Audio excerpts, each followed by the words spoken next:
Boa noite, meu nome é Valdo Feitosa, sou tabelião, escritor, membro da Academia de Letras de Brasília, ocupante da cadeira 12. Em 2016 eu escrevi este livro, O Comprador de Verdades. Levei 5 anos pesquisando sobre esse tema, a verdade, especialmente a verdade na dimensão mitológica. Este livro é a base dessa palestra que nós estamos apresentando hoje. Eu gostaria de agradecer a presença de cada um dos senhores, fazer um agradecimento especial ao venerável que abriu as portas da loja para a nossa presença, e um agradecimento especial a Deus que garantiu a nossa presença para esta palestra e que ela seja bastante útil. O nosso tema é a verdade na dimensão mitológica. E nós vamos começar fazendo uma primeira pergunta: onde mora a verdade? Durante mais de 3.000 anos, houveram duas correntes que vêm estudando esse tema. A primeira corrente é o cardiocentrismo e a outra é o cefalocentrismo. O cardiocentrismo teve mais de 3.000 anos em evidência e mais recentemente, a partir do século XVII, o cefalocentrismo. O cardiocentrismo foi defendido por romanos, hebreus e egípcios. Havia até um brocário latino que falava: a boca fala do que o coração está cheio. Portanto, o coração era a central da verdade. No século XVII, William Harvey provou que o coração era responsável apenas pela distribuição do sangue. Até então acreditava-se que o coração era responsável pela distribuição da pneuma. O que seria a pneuma? Seriam vapores produzidos pelo coração que percorria todo o organismo, todo o corpo humano e levava os 4 humores.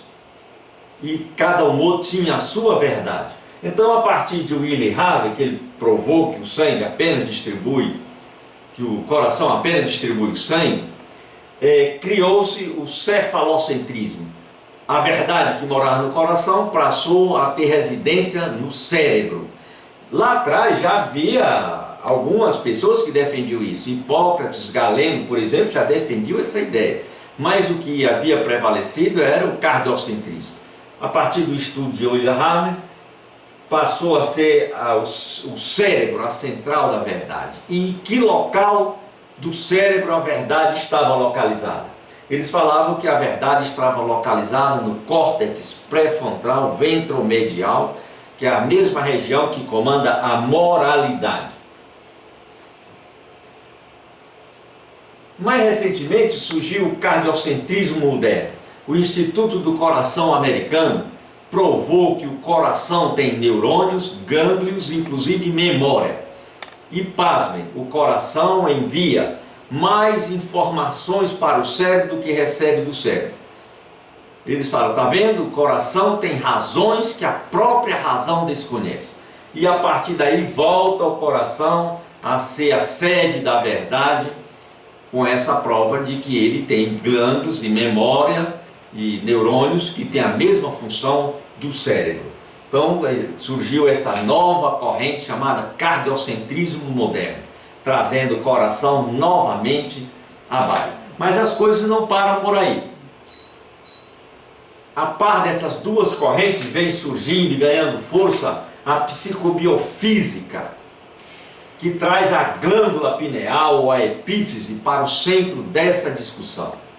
A psicobiofísica diz que a glândula pineal é a responsável pela conexão com o mundo espiritual. E a verdade estaria localizada, portanto, na pineal, e ela seria a residência da verdade, porque a verdade estaria na alma, no espírito. Veja, quem já defendia esta corrente psicobiofísica? Descartes já dizia que a pineal é a morada da alma. A doutrina espírita diz que ela é responsável pela existência do corpo espiritual e tem forte conexão com o mundo etéreo, que eleva e traz faz essa conexão de levar e trazer a verdade através da alma. Isso está dito no livro Missionários da Luz, do André Luiz, psicografado pelo grande irmão Chico Xavier. Os hindus já diziam que a glândula pineal é responsável por dois chakras, o chakra frontal e o chakra coronário. Portanto, ela é a responsável pela verdade, porque esses chakras é que fazem essa conexão com o mundo espiritual. A yoga já dizia que a glândula pineal é o olho, é a janela de Brahma, é o olho de diamante de Brahma. Os tibetanos já falavam que a glândula pineal é responsável pela reencarnação. Tanto para ver reencarnação precisavam que estivesse preservada a glândula pineal. E os egípcios já dizem também que ela é o olho de Horus, portanto, que ela é a responsável pela conexão com o divino. Então há essas três correntes, cada um que se filia a qualquer uma delas. Vejam aqui a representação dessas três correntes. Aqui a glândula pineal, essa pequena glândula que está entre entre os dois hemisférios cerebrais, do tamanho de uma caroço de laranja. Aqui o córtex pré-frontal ventromedial no cérebro, mostrando para o cefalocentrismo, onde mora a verdade. Essa região também é responsável pela moralidade, portanto, verdade e moralidade estão conectadas. E ali o velho e bom coração para o cardiocentrismo. Vocês podem se filiar a qualquer uma das correntes. Eu apostaria algumas fichas na glândula pineal. É só intuição, mas eu acho que ela vai haver grandes revelações voltadas para a glândula pineal. E as pessoas que acreditarem nisso, lembrar que a glândula pineal não gosta de luz, ela prefere a escuridão total. O ambiente tem que estar totalmente escuro para que ela faça a conexão com o mundo espiritual. Portanto, as pessoas que acreditam nisso devem desligar todas as luzes ao dormir. E outra coisa também, os cientistas já provaram que a glândula pineal, ela calcifica, ela cristaliza com o uso do flúor, principalmente o flúor dental. Então as pessoas que acreditam nessa tese devem evitar o uso de algum elemento que tenha flúor, principalmente o creme dental que tenha flúor. Portanto, cada um se filia a qualquer uma dessas correntes. Vejam aqui os chakras coronário, o chakra frontal e o chakra coronário. Justamente os dois mais importantes chakras para a verdade é o chakra do eu entendo, do eu vejo e eu entendo. Justamente os dois são comandados pela glândula pineal. Vejam a importância que o povo asiático, principalmente os hindus, davam à glândula pineal. Essas duas glândulas, esses dois chakras estão baseados na glândula pineal, que mostra por si só a importância de 7 chakras, ela comanda 2 chakras. Bem, agora estamos nos aproximando mais do tema que vamos trazer para vocês. A formulação do pensamento, porque para falar a verdade precisamos formular pensamentos e adquirir conhecimentos. Então, a primeira pergunta que se faz para adquirir conhecimento é o que é? O que é que eu vou falar? De que tema nós estamos estudando? Qual o tema dessa palestra? E vejam, há 2 vetores básicos, 2 pilares, 2 colunas básicas que falam do conhecimento, que estão imbricados com o conhecimento. É espaço e tempo. O homem sempre adotou essas 2 colunas básicas para formular pensamentos e adquirir conhecimento. Durante muito tempo o espaço prevaleceu. Tudo que o homem ia fazer ou pensar, ele localizava em determinado local do espaço. Por exemplo, até os deuses antigos tinham uma certa localização espacial, um vetor espacial. Por exemplo, Zeus morava no Monte Olimpo. O homem não conseguia pensar um deus ou algum fenômeno que não estivesse localizado em determinado local no espaço. Portanto, a coluna do onde isso está localizado, onde Deus está morando. E a outra coluna é a coluna do tempo. Dizem que a coluna do tempo surgiu quando o homem adquiriu maior capacidade de abstração. Quanto maior capacidade de abstração, mais facilidade o homem teve de substituir o espaço pelo tempo. Aí ele abandona a corrente do espaço como vetor do conhecimento e passa para a coluna do tempo. Não abandona completamente, mas ele vai substituindo progressivamente, abandonando o espaço, o vetor espaço e fixando no vetor tempo, no quando. Dizem ter sido os hebreus o primeiro povo a substituir, pela sua capacidade de abstração, o tempo pelo espaço. Por quê? A fundamentação para isso, segundo os estudiosos, é que os hebreus, eles não se apegavam muito ao local geográfico, porque eles viviam saindo, foram para o Egito, foram para a Babilônia, viviam sendo levados e trazidos, fugindo, então eles não se fixavam muito no espaço. E aí eles sacralizaram o tempo. Todas as festividades e celebrações dele estão baseadas no vetor tempo. Então, basicamente, o que nós vamos falar aqui é o que é a verdade, em qual espaço geográfico, em que cultura essa ideia prevaleceu e em que tempo se firmou esse conceito que nós vamos dar daqui para frente. Então, agora nós vamos continuar o trabalho, substituindo esse slide pelo primeiro slide da verdade na dimensão mitológica. Trazemos aqui 6 culturas principais: a cultura grega, cultura egípcia, cultura romana, cultura védica, cultura hebreia e a cultura chinesa. Com essas 6 culturas faremos um painel bastante interessante sobre a verdade ao longo da era mitológica, em todo esse tempo mitológico. E vamos começar pela cultura grega. A cultura grega nos apresenta a deusa Aletheia, não letes esquecer. Para os gregos, a verdade é aquilo que não foi esquecido, aquilo que foi desvelado, que foi descoberto. E a palavra é Aletheia, não letes esquecer, o rio do esquecimento. Lembram-se que houve uma operação, a Lava Jato, a Operação 24 da Lava Jato, que foi denominada de Aletheia, a busca da verdade. Por que eles denominaram de Aletheia, a busca da verdade? Aletheia era o único ser na Grécia que mergulhava no Lete, saía do outro lado e continuava lembrando-se do que havia ocorrido. Porque a verdade não pode ser esquecida. Todo morto grego tinha que mergulhar no mundo dos mortos, no lago Letes, que era o lago do esquecimento, e sair do outro lado livre de tudo, esquecido de tudo que havia ocorrido na vida anterior para ganhar uma vida nova. E Aletheia era o único ser que conseguia fazer isso e não esquecia.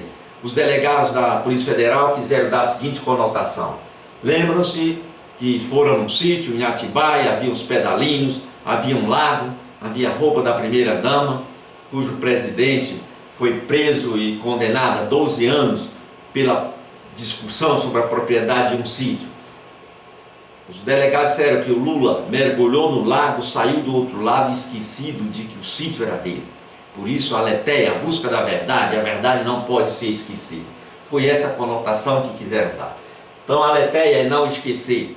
Qual seria o conceito de verdade para os gregos? Os gregos dizem: a verdade são os próprios seres, a realidade visível, aquilo que foi desvelado, que foi descoberto, que não ficou esquecido. Então, os próprios seres são a verdade. Qual é o tempo da verdade? O tempo da verdade seria o momento do desvelamento, da descoberta das coisas. O tempo é o presente, o momento da descoberta. Em resumo, a verdade, a deusa é a Aletheia, o conceito de verdade são os próprios seres, a realidade visível, e o tempo é o momento presente.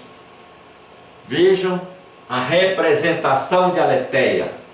Chama atenção para a beleza da jovem, uma jovem muito bela, cabelo escorrido, toda imaculada, sem nenhuma roupa, pura como veio ao mundo, demonstrando que para os gregos a verdade tinha essa beleza, esse esplendor, sem nenhuma manipulação. Vejam que ela não tem nenhuma manipulação.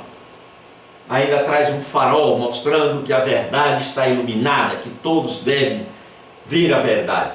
Pergunto: que homem não gostaria de sugar diretamente nos seios da verdade? Muito belo, seios duros, rijos, uma representação muito fiel do que seria a verdade para os gregos. Daí nós passamos para a outra cultura, a cultura romana. Lembrem-se que a Grécia foi invadida por Roma, mas que a cultura grega era muito mais forte, e aquele período chamado de helenismo foi a dominação da cultura grega. Apesar dos romanos serem os vencedores, eles foram vencidos pela cultura. E algumas coisas se mantiveram. A deusa é a mesma, só que é com outro nome, Veritas. Houve o sincretismo religioso, e a deusa da verdade, que era Aletheia, tornou-se Veritas, com algumas modificações muito interessantes. Eles dizem, as coisas estão aí, os objetos estão aí. Eles não são falsos, não são verdadeiros. O que é falso ou verdadeiro é o que eu digo do objeto. É a narrativa, é o conceito dos seres, dos fatos e das coisas, e não as próprias coisas. A partir daí, para os romanos, a verdade é a narrativa, a linguagem sobre as coisas e não as coisas. Lá na frente, Tomás de Aquino, revisitando esse tema, pegou um conceito de um judeu chamado Isaac Israel e diz: a verdade é a adequação do meu pensamento ao objeto. Quando eu pego uma caneta e digo, isto é uma caneta, está adequado, todos concordam que isto é uma caneta? Portanto, está adequado, há uma adequação entre o meu intelecto e o objeto. Havendo adequação, há verdade. Se eu disser que é azul, todos concordam? Portanto, houve a adequação entre o objeto, entre o intelecto e o objeto. Serve para escrever. Então, tudo o que eu falei é verdadeiro, é verdade. Portanto, a verdade está na narrativa, no conceito, e não na coisa, sim na relação entre o sujeito e o objeto. Vejam que a verdade, o conceito de verdade saiu do objeto e veio para o sujeito que fala sobre os objetos. Portanto, a verdade se tornou subjetiva. Pergunta-se, qual é o tempo da verdade? Para os gregos, o tempo da verdade era o momento da descoberta, o presente. Para os romanos, a verdade está sempre no passado, porque eu falo de coisas que eu já conheço no passado.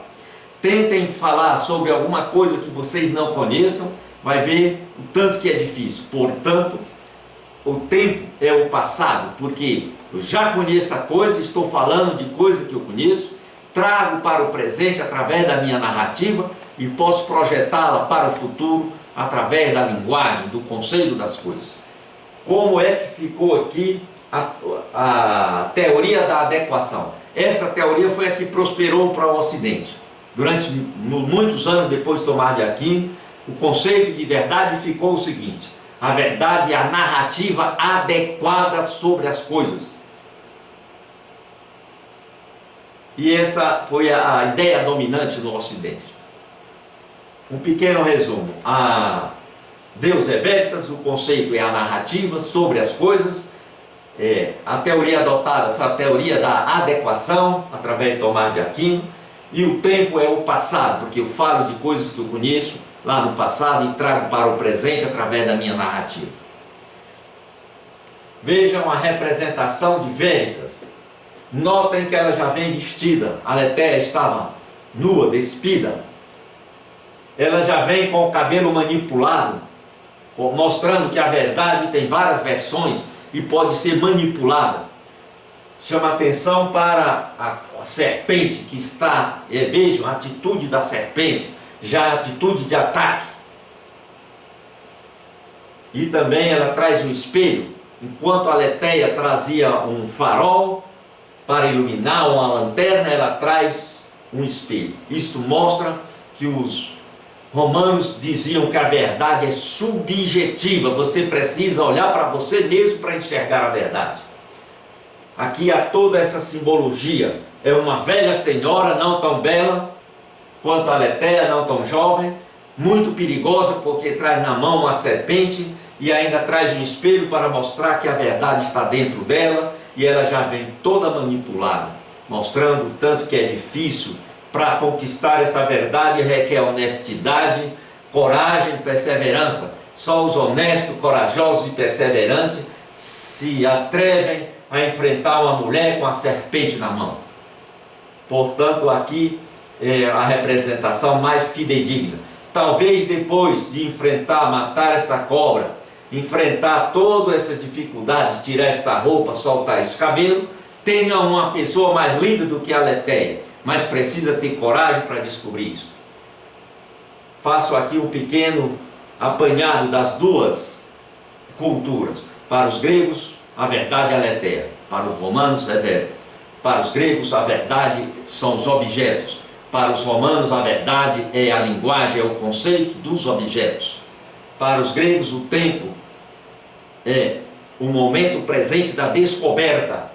Para os romanos, a verdade está sempre no passado e através do meu discurso eu trago para o presente e projeto para o futuro. Para os gregos, a verdade é bela, jovem, atraente, ainda traz uma lanterna, um farol para que todos a vejam, sem oferecer nenhuma resistência, já bem desnuda. Para os romanos, a verdade é uma velha senhora, perigosíssima, com a cobra na mão, a serpente, e ainda traz um espelho mostrando que a verdade está dentro de você, portanto ela é subjetiva. Vamos passar para outra cultura. Vamos tomar aqui um pouco d'água para descansar um pouco.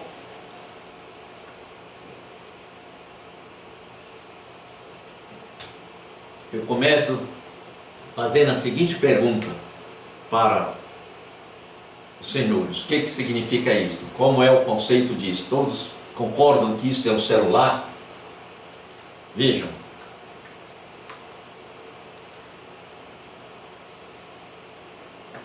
Então, estamos de acordo? Houve um consenso nessa célula de chamar isso de celular. Olha onde os hebreus entraram nessa história. Ele diz: a verdade é o consenso estabelecido. Conceito de verdade, a verdade é o consenso estabelecido. E este consenso ele chama de emuná, a firmeza, a fé, a constância no cumprimento daquele pacto que foi estabelecido. É esta ideia de emuná que Marilena Chauí traz para o conceito de verdade. Algumas pessoas dizem, mas a verdade em hebraico é emet. Mas Marilena Chauí, uma judia, disse que nesse momento mitológico, o que mais se aproxima da verdade hebraica é emuná, porque é um pacto que foi firmado, e essa ideia de pacto é que prevalece, com essa ideia de firmeza, de constância, de fé, que todos vão cumprir o que foi consensuado. Nós acabamos de consensuar nesta sala que isto é um celular. Enquanto houver fidelidade a este que foi pactuado, a verdade estará para este grupo. Qual seria o tempo da verdade? Os hebreus dizem: quando você senta-se à mesa para firmar pacto, para formar consensos, esse pacto vale para o futuro. Ninguém vai fazer pacto para o passado nem para o presente. Então aquele pacto vai para o futuro e fica norteando toda a verdade que se estabelece debaixo daquilo que foi pactuado lá no futuro. O tempo é o futuro. Veja quais são as consequências para quando se estabelece a verdade como um consenso. A primeira consequência é igual a todos. Todos estamos nivelados. Todos sabemos o conceito de celular, sabemos o que é um celular. É a primeira consequência. A outra consequência: transmite-se o pensamento. Eu posso ligar no Japão agora e pedir um celular, as pessoas vão saber de que eu estou falando. Então todos estão nivelados no conhecimento e eu posso transmitir o pensamento. E o principal aqui, a possibilidade de desenvolver as coisas que foram consensuadas. Por exemplo, a pessoa pode estudar o celular, criar novos aplicativos para o celular, fazer novas capas para o celular, aumentar o tamanho do celular, criar novas funções, cores e todos os outros aplicativos que quiser introduzir no celular. a partir de aceitar a verdade como um consenso, que se permite o desenvolvimento das civilizações. Porque no momento que eu peço um celular em qualquer língua, em chinês, em japonês, em hebraico, a pessoa me traz isso aqui, então nós estamos nos entendendo. E é possível haver desenvolvimento, são as consequências de se estabelecer a verdade como consenso. Vejam, aqui está a representação de Emuná. É uma palavra que significa firmeza, fidelidade, fé, constância no pacto feito, no pacto que foi estabelecido. Quando o padre levanta a hóstia que diz corpo de Cristo, os cristãos dizem amém. É a tradução de Emuná, significa amém, assim seja para todo sempre. E é nesse sentido de que vai se cumprir o pacto, aquilo que foi consensuado, que Emuná se impõe como a verdade judaica. Agora nós saímos para a cultura egípcia. Os egípcios, mas para firmar pacto, sentar à mesa para pactuar, precisa que haja ordem estabelecida, que haja harmonia, paz estabelecida, porque no caos não há verdade.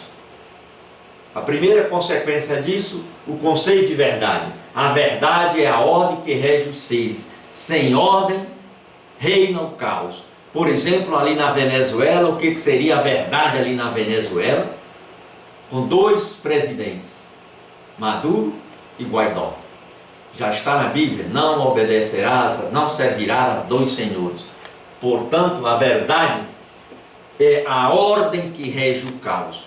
Qual seria o tempo da verdade? O tempo é permanente enquanto subsistir a ordem. Quando sobreviver a ordem estabelecida, haverá a verdade, porque a ordem cria as verdades que se estabelecem debaixo dela. Por exemplo, nós tivemos recentemente mudança da ordem, saiu a ordem da esquerda que dominou o Brasil quase 20 anos, e veio a ordem do capitão com a direita, e aí essa ordem da direita vai estabelecer novas verdades, né? Sem kits, sem questões de gênero, toda essa ordem que a esquerda estabeleceu, a nova ordem da direita vai mudar, vai trazer a sua ordem. Então, qual seria o tempo da verdade? É permanente enquanto a ordem estiver estabelecida, e tudo que estiver debaixo daquela ordem será permanente até que venha a nova ordem, porque quando chega uma nova ordem, ela muda as verdades que estão sobre ela, debaixo dela, inclusive as verdades que se assentaram com base nela. E qual é o conceito, qual é a deusa da verdade? É Maat. Maat é a deusa da cultura egípcia, responsável pela ordem, pela harmonia, pela paz. O conceito, a verdade é a ordem que rege os seres, e o tempo é permanente enquanto existe ordem. Maat é a origem da palavra madre, Maat, mãe.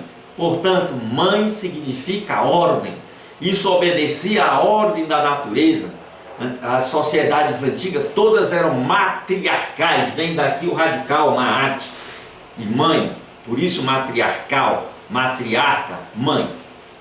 A partir dessa visão egípcia, a ordem estabelecida ficou sendo a verdade estabelecida, a verdade como ordem que se estabelece. Vejam a representação de Maat, uma belíssima deusa com as asas abertas. Chama a atenção que ela já está aqui sob um pedestal, que demonstra que a verdade sobressai a tudo, ela sempre está acima de tudo. Não adianta esconder a verdade, não adianta mentir, enganar, porque a verdade uma hora vai prevalecer. Esse pedestal demonstra que ela está acima de tudo. Ela está com as asas abertas, dizendo que a verdade abriga a todos que estão sob as suas asas. Além das asas abertas, ela traz aqui as penas, significando os raios dourados, significa os raios do sol que ilumina tudo o que está debaixo dela, toda a verdade que está debaixo das asas da verdade está iluminado pela verdade. Inclusive a própria deusa, chama a atenção que o corpo dela também está iluminado. A própria deusa Maat está iluminada pela verdade. Outro simbolismo que está aqui nesta pequena pena, é o menor que tem aí, mas é o mais importante. Essa pena significa que Maat participava do julgamento de Osíris. O julgamento de Osíris, todos os mortos egípcios tinham que participar do julgamento de Osíris. Eles compareciam ao julgamento, deitavam-se à mesa e Osíris ficava na presidência dos trabalhos, Horus comandava a parte operacional e Maat ficava sentada ali para participar do julgamento. As pessoas que estavam sob julgamento teriam que responder 42 questões, ou 42 perguntas negativas, ou leis de Maat. São várias perguntas. Ao final ele respondia: não matei, não menti, não roubei, meu coração é bom. Meu coração é bom. Então era arrancado o coração, colocado na balança. Ela vinha com a pena, tirava a pena da cabeça e colocava no outro prato da balança. E ali era pesado. Se todo o coração, com todos os pecados, com todas as maldades, pesasse menos que a pena, ou tanto da pena, a pessoa estaria absolvida de todos os pecados. Então seu corpo era dividido em duas partes. O Ka, que seria o espírito, seguia na barca de Osíris para o paraíso. E o seu corpo, que seria o Ibi, seria transformado, ressuscitado, ganharia uma nova vida se ele tivesse sido bem mumificado. Se tivesse faltado algum pedacinho qualquer, ele não ganharia uma nova vida. Por isso que eles tinham enorme cuidado na hora de fazer a mumificação. Tinha todo um ritual que tinha que ser obedecido, não podia faltar nenhum daqueles procedimentos. E a partir daí, ele ganharia uma nova vida. Se ele não passasse no julgamento, ele era jogado para os monstros da maldade que comeria o seu corpo e a sua alma, e ele não ganharia uma nova vida. Portanto, esta é Maat, a deusa da ordem e da sabedoria na cultura egípcia, que representa a verdade egípcia. Chama a atenção que eles eram cardiocentristas. Eles diziam que a verdade está no coração, tanto que o coração é que era pesado. Só que eles entendiam que o espírito também estava no coração. Por isso é que o coração tinha que ser pesado. Todas as maldades, tudo de ruim que ele tinha feito ou de bondade, estava ali dentro do coração. Portanto, é uma prova de que eles eram cardiocentristas. Daí nós passamos para a cultura védica dos indianos. Os indianos dizem: ora, mas para haver ordem, tem que haver um princípio, porque são os princípios que estabelecem ordem. Nós vemos o artigo 1º da Constituição Brasileira, que diz dos princípios fundamentais. No artigo 1º vem todos os princípios que vai embasar a nossa Constituição. A ordem já vai estar lá no artigo 170 em diante. Portanto, para a cultura védica, a verdade é o princípio motor que rege o universo. E esse princípio é a deusa Sarasvati. Saras é água, Vati que flui. Sarasvati é a água que flui e rega todo o conhecimento. Portanto, ela é um princípio que molha toda a verdade, que rega toda a verdade, todo o conhecimento. Sarasvati seria a dimensão feminina de Brahma. Eles não têm essa ideia de homem e mulher entre os deuses, e sim é o mesmo Deus na sua versão feminina. Então existe Brahma, existe a sua contraparte feminina, a dimensão feminina de Brahma. Havia um rio chamado Rio Sarasvati, na Índia. Esse rio tem citações por mais de 3.000 anos, e de repente o rio sumiu da Índia. Os filósofos dizem que o rio sumiu porque a verdade sumiu da Índia, e só voltará quando a mentira sair da Índia, deixar de dominar o povo indiano. Recentemente, uma foto de satélite da NASA provou que o rio realmente tinha existência, tem mais de 2.300 quilômetros. Eles mostraram onde é que seria o leito do rio. E os filósofos estão lá tentando que a verdade volte para a Índia. É um mito, mas a existência do rio Sarasvati é verdadeira. Qual seria o tempo da verdade?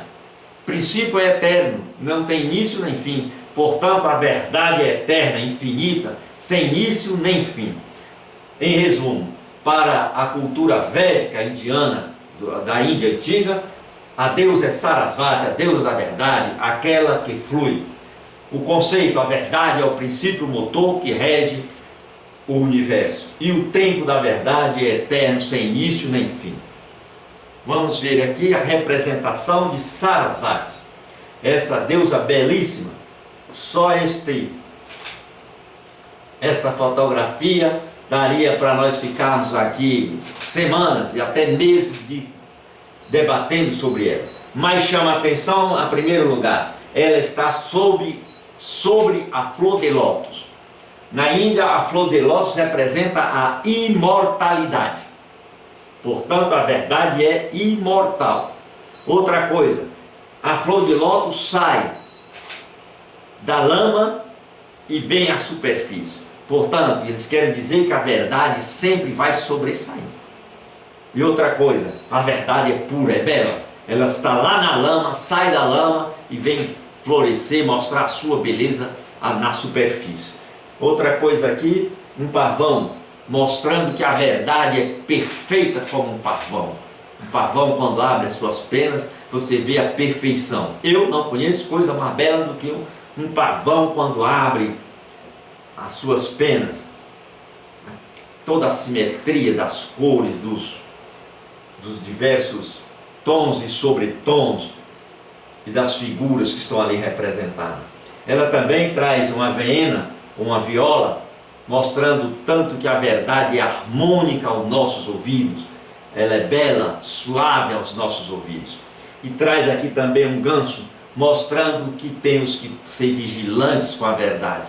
O ganso é considerado o animal mais sensível que existe, tanto que a família real inglesa adota gansos ou cisne em algumas regiões para serem os vigias da família real, das propriedades da família real inglesa. Então esta é a representação de Sarasvati. Chama a atenção também que ela tem ali um terceiro olho, que mostra que eles acreditam que a verdade é vista pela alma, encontra-se na alma e não no cérebro.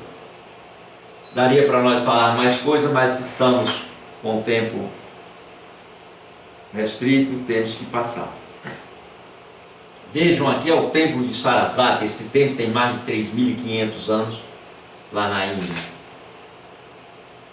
E aí nós chegamos finalmente na cultura chinesa, a última cultura que nós preparamos para trabalhar para vocês. Vejam, os chineses dizem a primeira coisa: é verdade que existem princípios? A verdade pode ser um princípio? Dizem também, havendo princípio, pode estabelecer-se ordem. Não há problema. Havendo ordem, nós podemos sentar à mesa e estabelecer pactos. Havendo pacto, nós podemos conhecer a narrativa, aceitar a narrativa sobre as coisas e aceitar as próprias coisas. Mas é preciso descobrir essa verdade, ir atrás dessa verdade. Nós temos que ir além. E eles citam o Deus da verdade chinesa é Langshen. É o Deus que permite a retirada do véu da ignorância. O primeiro nível da verdade é a retirada do véu da ignorância. Um ignorante não pode saber a verdade, não sabe o que é a verdade. Então é a primeira fase, o primeiro nível para se descobrir a verdade é retirar o véu da ignorância. E o segundo nível Uma pessoa pode ser sábia, pode ter instruções, pode ter lido milhares de livros, mas se ela for maldosa, preconceituosa, intolerante, ela não sabe a verdade. Portanto, o segundo nível é a retirada da maldade dos nossos corações. Só quando você retira o véu da ignorância e a maldade dos nossos corações, você pode conhecer a verdade do outro. Portanto, a verdade é eterna. O tempo da verdade é eterna, mas ela precisa ser universal para todos os homens e precisa que seja descoberta. Erlang Shen é o Deus chinês que permite a retirada do véu da ignorância e a maldade dos nossos corações para se descobrir a verdade e ela se torne universal. Vejam aqui a representação de Erlang Shen. Daria também uma dissertação aí de mestrado, até uma tese de doutorado, mas chama a atenção primeiro que ele traz aqui um terceiro olho, mostrando que eles acreditam que a verdade está na alma, no espírito, e não no cérebro nem no coração. Aqui ele traz um cachorro, mostrando que é um perigo se aproximar da verdade. Precisa-se ter coragem para dominar a verdade. Só os honestos, as pessoas justas, as pessoas que têm coragem para enfrentar a verdade, chegam próximo da verdade. Mas significa também que nós precisamos proteger a verdade, que depois de conquistá-la, precisamos colocar um cão de guarda para que ela não fuja de nós. Esta é a representação da verdade chinesa, Erlang Shen. Aqui há outra, toda uma simbologia, por exemplo, ele tem escamas, né, mostrando que ele também domina sobre o ambiente água. Ele está com a mão levantada, dizendo que ele domina sobre o elemento ar. Mas fica aí a figura para quem quiser fazer alguma outras observações, mas observando também que ele está sobre um pedestal também, dizendo que a verdade sobressai sobre qualquer outra coisa que seja dita. Aqui tem um pequeno resumo sobre a verdade, começando com os gregos, que diz que a verdade são os próprios seres. Depois, a cultura romana diz que a verdade é a narrativa sobre os seres e não os seres. Depois, os hebreus, que trazem a verdade como um consenso estabelecido. Vem a cultura egípcia, diz que para que haja consenso, precisa de que haja paz, estabeleça-se paz, uma ordem estabelecida. E a cultura védica diz que a verdade precisa de princípios. E a verdade chinesa diz que a verdade é a retirada do véu da ignorância e da maldade dos nossos corações. É um pequeno resumo. Bem, precisamos sair dessa fase. Nós já sabemos as 6 culturas, como elas tratam da verdade. Precisamos então colocar isso em prática. E como começar? Aonde começar? Por onde começar? Já estava lá no templo de Delfos dizendo: ó homem, conhece-te a ti mesmo e conhecerás os deuses e o universo. Portanto, a primeira fase é você conhecer-se. Quem não se conhece não pode conhecer o outro. É importante que cada um se conheça e nós negligenciamos o conhecimento de nós mesmos. Por exemplo, alguém ainda lembra quantos ossos nós temos? Nós temos 206 ossos. Alguém ainda lembra quanta energia nosso cérebro produz por dia para mantermos nós vivos? Nosso cérebro produz 4 Itaipu por hora, funcionando para manter o Evaldo vivo. Então precisamos nos conhecer. Tanto é assim que agora trago para o ambiente maçônico, quando estamos apresentando pela primeira vez essa palestra. O primeiro nível da maçonaria é o grau de aprendiz. Para que você se conheça, vai aprender inclusive sobre toda a simbologia da lógica, todos aqueles símbolos, toda aquela ritualística. É a primeira fase, é aprender até aquela simbologia da morte profana para a vida iniciática. Você tem que morrer para o mundo profano, para iniciar uma nova vida. É como se fosse o Letes para o rio do esquecimento. Tem que esquecer toda a sua vida profana e adquirir uma vida iniciática, conhecendo primeiro a você. Depois sai do grau de aprendiz, vai para o grau de companheiro, para conhecer o outro, a verdade do outro, não só a sua verdade. Para você se relacionar com o outro, precisa saber compatibilizar a sua verdade com a verdade do outro. Portanto, o grau é de companheiro. Depois você vai para o grau de mestre. E aí fecha-se o triângulo maçônico, acende-se as luzes da maçonaria. E a maçonaria deixa de ser rito e passa a ser símbolo. Símbolo para o mundo, para que todos vejam a maçonaria, o esplendor, a sua força, o seu vigor, quantos movimentos através dos séculos ela participou, sendo símbolo de trabalho, de honradez, de seriedade e de livre pensamento. Por que buscar a verdade? Ora, consta lá do REA, Rito Escocês Antigo e Aceito, no artigo 2º, lutar contra a ignorância, a mentira, o fanatismo e a superstição para o triunfo da verdade. Portanto, é uma missão maçônica saber a verdade, conhecer a verdade, lutar para o triunfo da verdade. É uma missão maçônica, está lá no artigo 2º do Rito Escocês Antigo e Aceito. Mas, além disso, mesmo que não fosse uma missão maçônica, por que devemos procurar a verdade? Só as pessoas conscientes da verdade, que sabem a verdade, podem ser justas. Então, quem quer ser justo, tem que saber a verdade, tem que descobrir a verdade. Porque a justiça é a maior arma de todo maçom.